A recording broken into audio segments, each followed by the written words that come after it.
también una creciente preocupación en los medios y en las redes sociales sobre la situación de la delincuencia.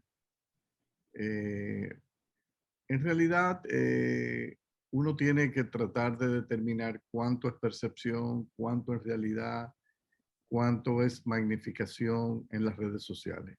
Es muy difícil tener esa data,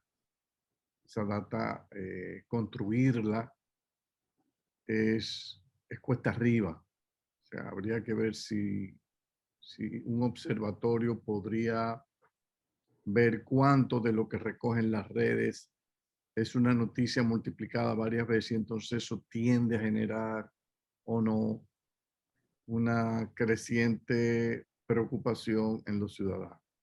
De todas maneras, nosotros hemos tenido estas oleadas de percepción, de aumento de la delincuencia durante los últimos 20, 30 años. O sea, esto no es nuevo. Eh, las causas siempre decimos es que no tenemos una policía que sirva, la misma policía está metida en los procesos, hay mucho desempleo en los barrios, los jóvenes no tienen oportunidades. Todo eso son factores que sin lugar a duda inciden eh, y van a estar ahí, van a estar ahí. El gobierno ha insistido que necesita tiempo y uno se imagina que así es porque los 2 primeros años el gobierno va a estar y el que quiere otra cosa está perdido, pero el gobierno tiene que concentrarse en el manejo de una pandemia y en la restauración o recuperación de la economía en general.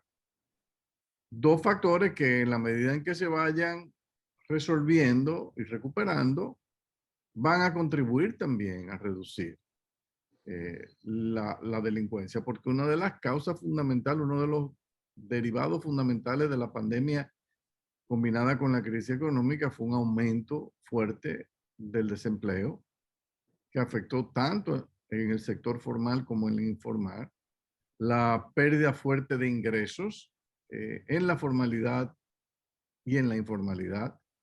Y generalmente esos procesos están asociados con un aumento de la delincuencia y la criminalidad. En el caso nuestro parece ser que más que criminalidad es en la delincuencia ratera esta de robo, de asalto en motores, etcétera, que cuando uno lo ve en los videos comienza a generar una percepción creciente de inseguridad y la gente entonces dice, bueno, me voy a quedar en mi casa, no voy a salir de mi apartamento, esto está saliéndose de control, aquí no está nadie seguro. A eso se unen las declaraciones de algunos sacerdotes que muchas veces, en vez de transmitir tranquilidad, confianza, exacerban la percepción de inconformidad de la gente con el gobierno y eso más que hacer bien, lo que lleva a los gobiernos entonces a tomar decisiones que quizás no son las más apropiadas. El gobierno ha anunciado ha hecho varios anuncios. Muchas veces no hay una coordinación de los anuncios, eso lo debe mejorar. Por ejemplo, el ministro de Interior y Policía es una persona seria, es una persona responsable con mucho carácter. Dijo, mire, nosotros estamos haciendo lo que podemos, pero recuerden que nosotros no tenemos recursos suficientes. Nosotros estamos con un presupuesto muy achicado y en medio de esta situación no nos pueden pedir más de lo que podemos hacer. Yo pienso que ahí el presidente, el Ministerio de Hacienda, Interior y Policía y el ministro de la Presidencia deben sentarse y evaluar la situación, porque mientras se dice desde Interior y Policía que ellos no tienen recursos, la realidad es que las cuentas fiscales este año, según lo que publica el Ministerio de Hacienda al mes de julio, y uno asume que esas son las publicaciones realmente oficiales, el déficit de las finanzas del gobierno central es el más bajo de los últimos, qué sé yo, 15, 20 años en ese periodo. Entonces, me parece a mí que hay espacio para quizás ser un poquito más agresivo en el gasto en seguridad ciudadana que lo que hasta ahora está haciendo el gobierno. Entonces, porque si estamos sobrecumpliendo la meta a la fecha y vamos a terminar, si esto sigue como va, vamos a terminar con un déficit muy por debajo del que está presupuestado en el complementario. Bueno, pero entonces quizá se puede separar una partida, se pide autorización al Congreso, se va con otro complementario y se le asignan transitoriamente los recursos a Interior y Policía que le permita tener un sistema de vigilancia más efectivo transitoriamente en lo que el gobierno echa a andar su plan, su programa de seguridad ciudadana. Yo entiendo que en un momento se habló, se presentó algo preliminar, en un momento también, yo recuerdo que en las elecciones el candidato Luis Abinader decía que tenía ya el plan, que había presentado una de las figuras en los Estados Unidos de mayor reputación en materia de combate del crimen, que es Rudy Giuliani, que fue sumamente exitoso con el jefe de la policía de New York en establecer una serie de políticas de cero tolerancia que controlaron sensiblemente el crimen y la delincuencia en New York, una situación que se ha agravado ahora. Entonces, yo pienso que bien asesorado, el gobierno debería lanzar este plan y debe darle a los organismos del orden los recursos que necesiten, contratar los recursos que se requieren, pero yo vuelvo y digo que el anuncio más importante que hizo el presidente, el candidato Abinader en campaña, fue el tema de quiero poner un salario mínimo para los policías que me garantice a mí que puedo atraer al servicio de seguridad ciudadana personas con mayores niveles de calificación. Yo recuerdo que él planteaba el salario mínimo de $500, que a mí me parece que ahí es que debemos comenzar, porque ya entonces el proceso de selección adversa lo comenzamos a desmontar y podemos comenzar a preparar personas que vayan a hacer el ejercicio de orden público desde la Policía Nacional con un salario más o menos decente que es el doble del salario mínimo. Y yo creo que por ahí se arranca. Ahora, el gobierno no ha podido porque no cuenta con la presión tributaria, los recursos o ingresos públicos necesarios para esto. Y ese es el tema también, ya aquí, detrás de todo esto que discutimos en el país. O sea, nosotros somos un país, tenemos una población que exige servicios de primer mundo. O sea, nosotros queremos un servicio de seguridad ciudadana de primer mundo. Queremos un servicio de salud pública de primer mundo, de educación de primer mundo. Queremos sistema de pensiones como de las más altas del mundo. O sea, queremos un servicio de recogida de basura de primer mundo. O sea, todo lo queremos de primer, que servicio de transporte público en metro y autobuses de primer mundo. Pero al mismo tiempo, como sociedad, no oponemos y rechazamos a rajatabla tener los niveles de presión tributaria que tienen los países del primer mundo, tener las tarifas que tienen los países del primer mundo. Queremos electricidad buena y seguida, pero con una tarifa que no se ajuste, que me la mantengan ahí, que me den un subsidio.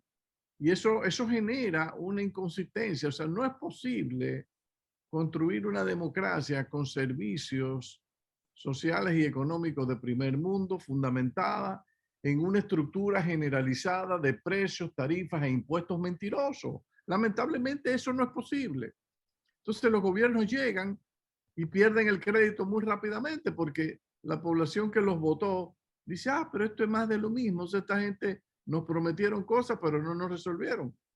Bueno, es que pensar que con la misma presión tributaria los que llegan van a poder resolver todos los problemas que dejaron los anteriores, eso es un mito. Eso es un mito y nos estamos engañando nosotros mismos. Por eso es que este anuncio de las 12 reformas que hizo el presidente, yo me concentraría fundamentalmente en las reformas que están orientadas a, primero, robustecer la capacidad recaudatoria del Estado y segundo, hacer un uso lo más eficientemente posible de esos recursos. Yo creo que por ahí comenzaremos y seleccionaremos cuáles son los nichos de mayores debilidades y por ahí lo vamos a atacar a través del gasto público. Pero mientras el gobierno siga con esta estrechez financiera, en un país también donde la gente se opone al endeudamiento, porque eso, no queremos pagar impuestos, no queremos pagar los precios y tarifas que corresponden y no queremos que el gobierno se endeude. Pero al mismo tiempo, queremos que el gobierno nos dé los servicios públicos como lo dan los mejores países del mundo, los países más desarrollados. Lamentablemente, eso no se va a poder. Lamentablemente, eso no es posible. Andy, y eso que hablas de la policía, yo voy a abordar este tema de la delincuencia desde varios aspectos. El primero es, ¿cuál es el origen de la delincuencia? ¿Verdad? Entonces, una de las cosas que tenemos que atacar junto con la mitigación o el combate es el origen de la delincuencia. ¿Por qué, por ejemplo, en Nueva York, como tú dijiste, mejores niveles de seguridad, eso bajó la delincuencia, pero desde que eso se soltó volvió a subir, porque eso no pasa en Suiza o en Suecia o en Alemania. ¿Por qué? Porque por muchos años su modelo de desarrollo ha atacado el origen de la delincuencia. ¿Verdad? En esos países podemos encontrar gente que se lanza de un 9º piso por la depresión, eso es otra cosa. Pero el origen de la delincuencia radica en el ser humano mismo, en el hogar, en la capacidad de tener acceso a oportunidades, en que muchas veces eso se refleja dentro de hogares que se destruyen, dentro de muchachos con, que tienen alcoholismo, consumo de droga, etc. Entonces la delincuencia es un paquete más grande. ¿Ok? Y eso lo voy a vincular con lo que tú dices del gasto. O sea, siempre, todo gobierno tiene que estar atacando las dos estrategias. La estrategia de la fuente de la delincuencia y la estrategia, obviamente, del ataque o la mitigación de la misma. ¿Por qué? Porque está atado, como tú bien dices, al costo. Y aquellos gobiernos que atacan el tema de, que es lógico y es normal, de fortalecer el proceso de la consecuencia que hay si tú tienes delincuencia, obviamente ese aumento de costo va a bajar la delincuencia de aquellos que dicen, no, mira, este costo que tiene yo no estoy dispuesto a pagarlo porque los beneficios que voy a tener marginales no lo dejan. Hay otros que dicen, no, oye, yo lo que necesito es tener este dinero para resolver, porque yo me tengo que comprar esto, yo no vivo, y entonces siguen los esquemas de delincuencia. Entonces, para eso se necesita recursos, como tú bien dices, se necesita recursos para atracar los dos esquemas. La estrategia de generar, de reducir gastos que no son superfluos, que no son necesarios, hacerlo más eficiente, lo que hace que te libera recursos para tú poder invertir en cosas como la delincuencia, reducir la delincuencia por ambos lugares. Al mismo tiempo, cuando tú atacas la pobreza, Andy, cuando tú mitigas los efectos de la pobreza, eso también va a tener un efecto en la delincuencia. Entonces, en países como los nuestros, volvemos, tú tienes que liberar esos fondos para gastarlo y hasta gastar más, dependiendo del estado de la delincuencia. Por otro lado, como tú bien dices, a mí a veces yo lamento que hay gente que es excelente poniendo un video de una muchacha que atracaron. Entonces tienen 3 etapas el video. Una gente publica una, otra, pero nadie publica, me siento más segura donde estoy. Mira, por donde yo vivo, ahora hay más presencia de la policía. Y tú lo notas. ¿Ok? Y tú lo notas, el trabajo a veces que están haciendo. Y hay gente que lo nota. Tú ves, hay gente que lo nota, pero no hace nada al respecto, no lo publica. Me siento más seguro, estoy mejor. Entonces, hoy decir que hay más delincuencia o no hay estadística para eso. Nadie sabe. Ahora, ¿qué estadística sí es relevante? Cuando tú sigues una tendencia de una estadística que quizá no lo tiene todo, pero es una tendencia. Lo que usó el de la policía, que dijo, mira, yo tengo menos requerimientos de este tipo, me están llegando menos solicitudes de este tipo. Igual eso no es un reflejo de toda la delincuencia, pero si tú lo ves en tendencia, algo te debe hablar. Es un indicador. Nosotros en economía hablamos de las variables que no son variables directas, ¿verdad que sí? Pero que son algún tipo de variable indirecta que utilizamos para sustituir variables que no podemos medir en la totalidad. Entonces, eso es un indicador. Él tiene ese indicador, él lo está poniendo sobre la mesa, ¿verdad? Pero entonces yo tengo un grupo de gente que dice, no, espérate, tú vas a ver que eso no es así. Entonces yo creo que también a veces hablamos. Y lo tercero, Andy, que yo creo que es muy relevante, porque entonces no pasa nada más a nivel de la policía, pasa a nivel de todo el Estado. El tema de cómo estamos remunerando a la gente que está cuidando, haciendo políticas públicas, trabajando para los más desfavorecidos, que se supone que es el gobierno completo.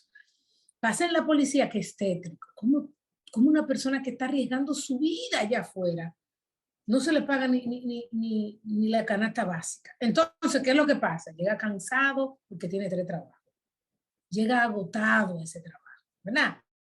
No tiene tiempo para educarse, no tiene tiempo de que, no, mira, que ahora ustedes van a hacer un curso de qué, si esas horas yo las necesito para mi otro trabajo, para llevar sustento a mi casa. Claro. Está grave porque el hijo se le enfermó y está en un hospital y no encuentran cómo entrarlo al hospital. Entonces, Andy, por historia, el pagar bien en el Estado aquí es un pecado. Usted es servidor público y eso es una vocación y eso es una fe. ¿Tú ves? Y no es así. Entonces, ¿qué es lo que termina pasando? El que es muy bueno, y no pasa solamente en la policía, en todo. Tú tienes gente muy buena trabajando en el Estado. El sector privado dice, no, pero esta gente es extraordinaria, esa gente no vale eso.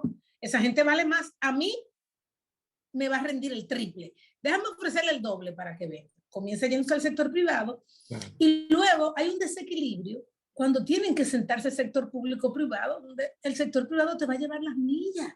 Entonces tú tienes un Estado que no puede rebatir, que no puede enfrentar, que no puede argumentar, que no puede diseñar efectivamente lo que son las iniciativas, los temas de política pública, porque del otro lado, oye, hay un grupo más pequeño que se beneficia de algunas cosas y de este lado tú no tienes esa masa crítica.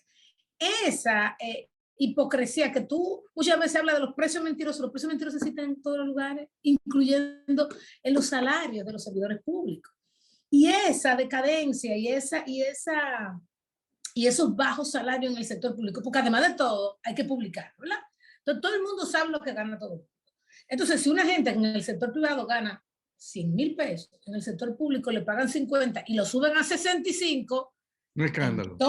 Entonces hay un escándalo en las redes sociales y termina yéndose al sector privado. Entonces, claro, la realidad es que todo este sistema que está amarrado desde lo que hablábamos en el segmento anterior hasta este segmento, entonces te da como resultado gobiernos que tienen una debilidad. Entonces tú dices, bueno, sí, pero entonces el que está en el gobierno tiene el apoyo del sector privado. Pero ¿y de dónde vas? ¿Y cómo es si no es así?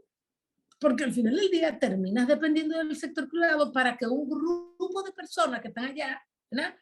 O sea, analizando cosas pero tienen una boca grande, pero no es que tengan nada, ni información, ni capacidad crítica y analítica. Entonces terminan impactando negativamente. Entonces ahorita sale la policía se le duplicó el presupuesto. Eso duran 2 meses en las redes sociales dándole hasta con el cubo del agua. Le sacan luego al jefe de la policía de todo, cosas de su niñez, de la tía de él, de una tía que tenía, que era una botarata, que jugaba, que a lo mejor él juega, que esos cuartos se lo está jugando. Andy, pasa de todo y es la realidad, vuelvo y digo. Así. Tenemos una sociedad civil muchas veces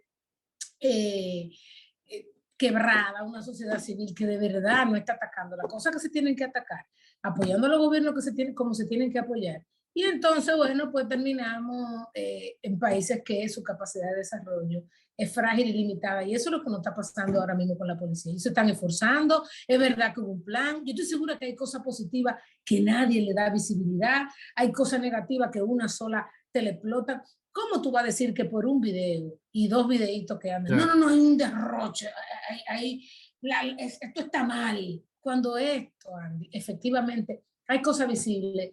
Y yo creo que también ahí hay que fortalecer las instituciones de la misma policía en cómo comenzar a demostrar que las cosas están cambiando. Y lo otro, si tú agarras los 5 motoristas, los 6 motoristas y le da una buena paliza, entonces están violentando los derechos humanos. Así es difícil. No. El mismo motorista saca su celular y comienza a decirte, no. Mira, me está dando. Pero usted se robó, sí, pero ese es mi derecho. Pero usted no tiene derecho, pero venga acá. Y el derecho hay que fortalecer, hay que invertir hasta en la capacidad de comunicaciones de las instituciones para que previamente comiencen entonces a dar una rendición de cuentas constante, continua, activa, para que la gente, porque ahora yo te digo, en vez de estar trabajando de la mano con esos grupos, es casi en contra, y eso no debería ser. Vamos a una pausa.